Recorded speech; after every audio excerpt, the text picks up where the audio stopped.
Саламатсыздар ма, YouTube каналының көрермендері. Бүгін сіздермен мадлен пирожный жасайтын боламыз. Сонымен бізге керегі осындай форма ракушканың формасы. Осыны қолданамыз.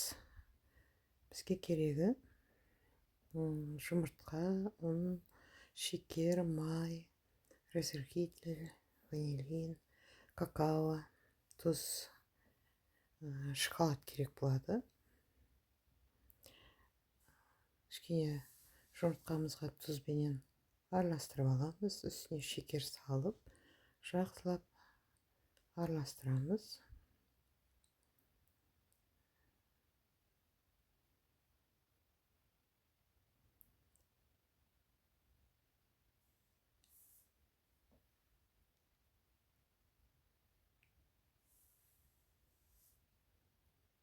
Осының үстіне бөлшектеп кішкене ұнымызды салатын боламыз, елей отырып.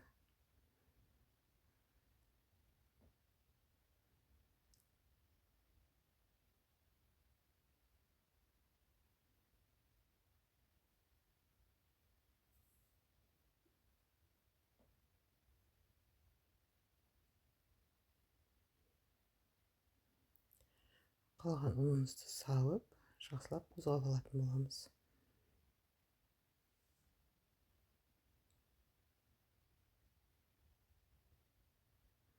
Жақсылап араластырғасын үстіне майымызды саламыз. Осының үстіне разрыхителімізді салатын боламыз. Онымен қосып салғанда да болатын еді, мен кейіннен салдым. Осыған енді какаомызды араластырамыз. Сөйтіп бір 10 минутқа қоя тұрамыз. Оған дейін духовканы ысыта беретін боламыз.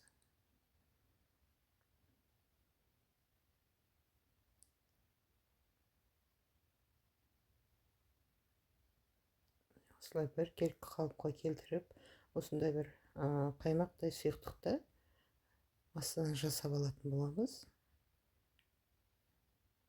Енді осыны ракушка формамызға салып, пісіріп алатын боламыз. Кішкене майлап алдым. Шамалап бір қасықтан салып отырдым.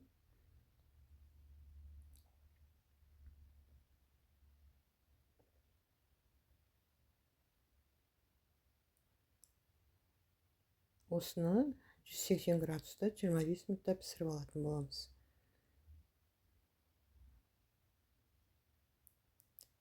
Кішкене орып аламыз.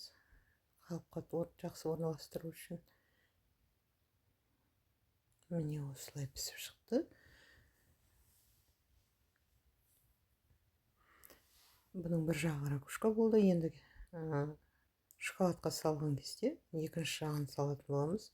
Шоколадымызды су банясында ертіп аламыз. Біркелкі етіп. Оны кондитерский мешокқа салып аламыз, қалыпқа. Сөйтіп, осыған жаңа пісіп шыққан пирожныйымызды орналастыратын боламыз. 1-20 минутқа ысытқышқа қойып, қатыратын боламыз. Сонымен біздің пирожный мадлен дайын болады.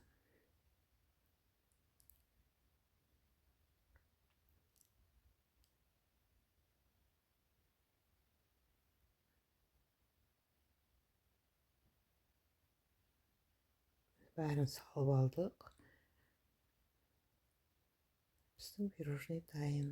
Сіздермен бірге болған Лейла. Видеоның соңына дейін көріп, комментарий жазып, лайк басып, каналға тіркеліп отырыңыздар. Міне шоколадымыз қатты. Осылай формада қатып шықты. Екі жағы да ракушка болды. Дастарханда өте керемет, өте дәмді, өте жылдам оңай пирожный пісіріп шығарды.